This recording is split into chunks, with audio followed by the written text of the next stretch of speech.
नमस्कार प्रगति kitchen channel को अनेक अनेक स्वागत। आज मु बनैबी घेवर। घेवर हेउची राजस्थान ट्रेडिशनल मिठाई।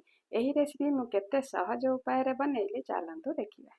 3 रु 4 चम्मच घियो नेबा, तापर आइस पकाई कंटिन्यू फेंटिबा। किछि समय फेंटिबा परे घियो क्रीम टाइप रे हे जिवो। एमती कंटिन्यू किछि समय फेंटी चलीथिबा। तो भिडियोटी को एंड पर्यंत देखंतु। भिडियोटी जदि भल लागे लाइक शेयर सब्सक्राइब करिया को भूलिबेनी। जो माने मो चैनल नुआ अछंती से माने चैनल टी को सब्सक्राइब करि नेबे। देखंतु आइस मेल्ट हे गलानी, पानी आ क्रीम पूरा अलग अलग हे गलानी। मु से पानी को गोटे पात्र रे काढी देली। गोटे कप मैदा नेथिली, ता देरे पकेइकी क्रीम आ मैदा को भल भाबे गोलेइली। ताकू भल भाबे मिक्स कर दबा। तापर 3 चम्मच बेसन नेथिली, ताकू भी पकेई मैदा सहित मिक्स कर देली। मिक्स कला परे तादेरे ठंडा क्षीर दबाकू पड़िबो। ठंडा क्षीर आधा कप नेथिली, ताकू पकेई ताकू भी भल भाबे गोलेइली। से भल भाबे ताकू मिक्स करिया पड़िबो। मिक्स कला परे ठंडा पानी फ्रिज रे रखिथिली, ताकू भी कपे आनिकी तादेरे आस्ते आस्ते देई ताकू बैटर प्रस्तुत कली। एमती अल्प अल्प दबाकू पड़िबो, नहले गेटा गेटा हाथ को लागिबो। तापरे मु आस्ते आस्ते भल भाबे ताकू गोलेइकी देखंतु केते पतला रखिया को पड़िबो, हमु देखिकी करिया को पड़िबो, नहेले घेवरटा भल हबनी। ताकू गोटे छंका धिरे ताकू मु छांकी देली। आउ तार जो गेटा गेटा अंश थाए ताकू सब छांकी देखंतु एतिकी तार भितर बाहरला, ताकू छांकी अलगा रखिदेली। एपटे तेल आ घियो को मिक्स करी मु गरम करिया पई गैस रे बसै देली। सेपटे बैटर टाकू फ्रिज रे रखिथिली, ताकू मु नै आसिली।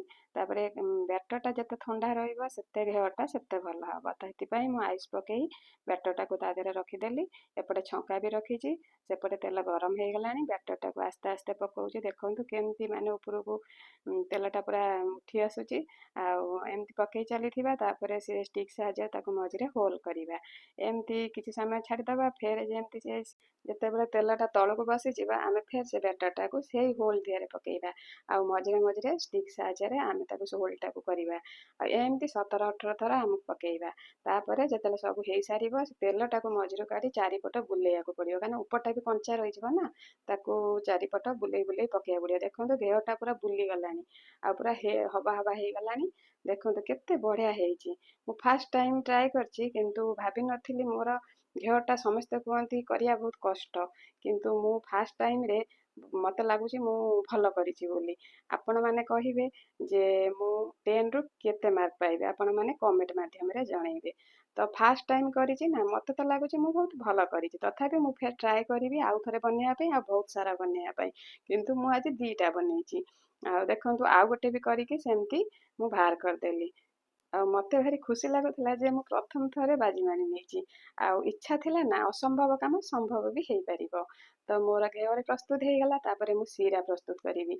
मु सेई गिनारे चीनी गिनाई नेइची, आउ पानी भी गिनाई नेइची। ताकू देइकी मु सीरा प्रस्तुत कर देली। सेपटरे मु क्षीर आउ अमूल देई केसर पकेई राबिडी भी प्रस्तुत कर देली। एबे मो राबिडी भी हेइ गलानी। देखंतु आ गोटे प्लेट रे मो घेवर को आनी साइज करी रखी देली। तापरे सीरा को आनिकी ता धेरे चारिपट बुलेइकी मु देई देली। आमे कम मिठा खाउ, सेति पई मु कम सीरा पकेइची। आपण माने जदि अधिक खाउथबे अधिक नै परिबे। एटा जते मिठा हबा सेते टेस्टी लागिबो। आउ तापरे राबिडी को पकेइकी चारिपट साइज कर देले। देखंतु भल भाबे देई देली चारिपट बुलेइकी। आउ काजू आउ आलमंड बाटी रखी देली, ताकू देइकी गोलाप फूल पाकुड़ा पकेइकी ताकू भल भाबे गार्निशिंग कर देली। तो मते देखि एते खुशी लागिला, मु भाबी पारुनी। तापरे मो पतिदेव आसिले, देखिले कोण बनेइछ, तो कहले तमे घेवर बनेइछ। से देखि बहुत आश्चर्य हो गले। तापरे मु तांकू सर्व कर देली। से खाया पई बहुत एक्साइटेड थिला। देखंतु से केते खुशी रे खाउचंती। आ निजे खाई सारी मो पाखु बढ़ाई देले जे तमे टेस्ट कर। मु भी टेस्ट करली, मते भी बहुत बढ़िया लागिला। आ जदि आपण मानु भल लागिथिबो त लाइक शेयर सब्सक्राइब करिया को भूलिबेनी। फर्स्ट टाइम करिची, तो आपण माने कमेंट माध्यम भी जणाइबे केमिति हेइची।